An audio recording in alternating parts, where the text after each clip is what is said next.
यह जो कानून संशोधन है, जरा हमें कोई भारतीय जनता पार्टी के लोग, सरकार में बैठे लोग हमें बताए कि संविधान का आर्टिकल 25 क्या कहता है, संविधान का आर्टिकल 26 क्या कहता है, संविधान का आर्टिकल 23 क्या कहता है।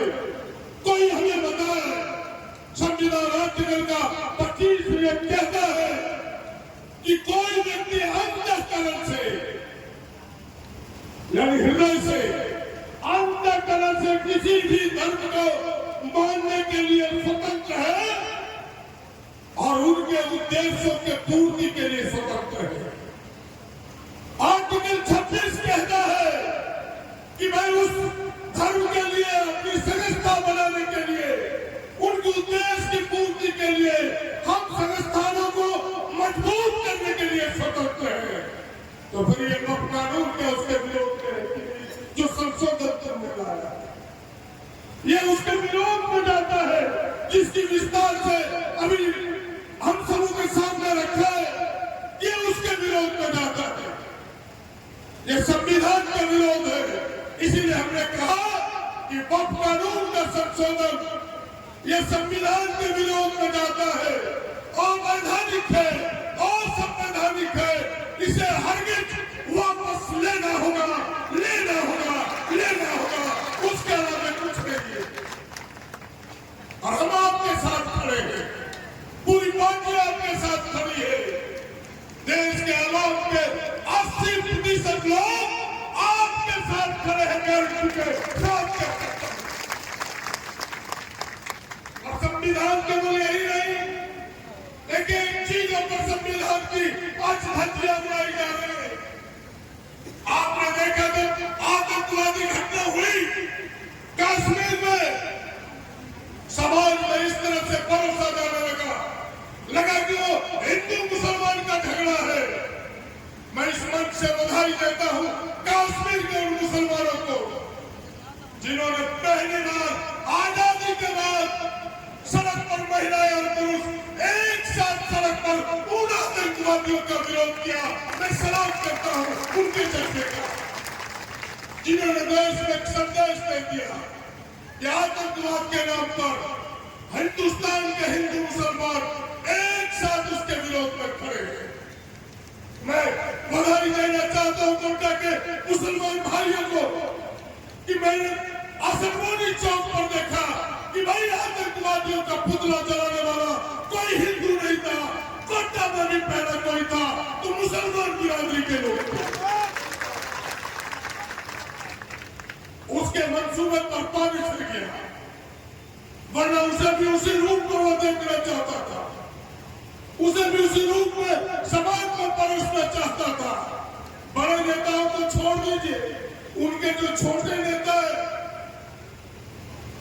जिनके मुंह में बोली नहीं है, और आपको बताऊं जिन नेताओं का मैं भाषण सुन रहा था, छोटे छोटे मोबाइल पर जो जनता के नेता है, जो नेता रात में पेशाब करने बाहर निकलता होगा तो बाएं हाथ से बीबी का हाथ पकड़ के बाहर आता होगा, वो नेता तो मशीन लेके पाकिस्तान में आया।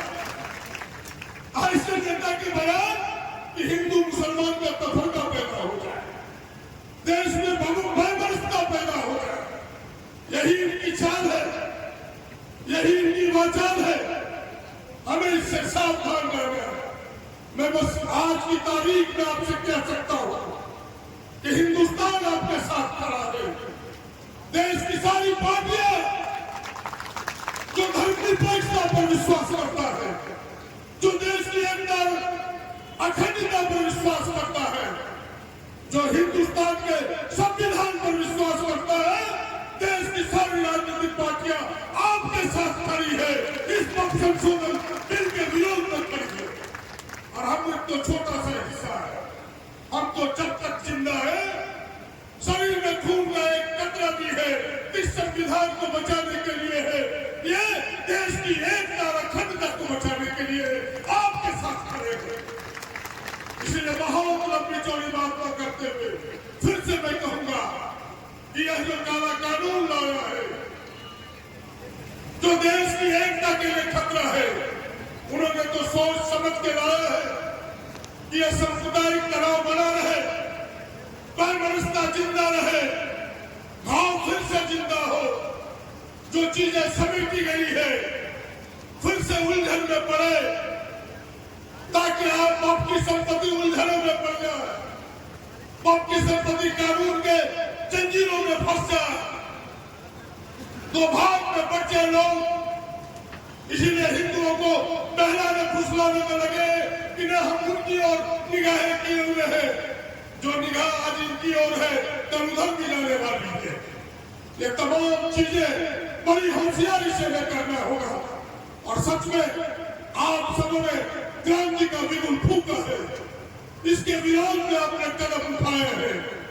यह लड़ाई तब तक जारी रखे जब तक ये काला कानून वापस न हो जाए। हम सब आपके साथ हैं। बहुत लंबी चौड़ी बात करते हुए फिर से आपकी एकता को सलाम करता हूँ, आपके जज्बे को सलाम करता हूँ कि आप संविधान को बचाने में लगे हैं, संविधान के कानूनों को बचाने में लगे हैं, अपने हक अधिकार के कानून को बचाने में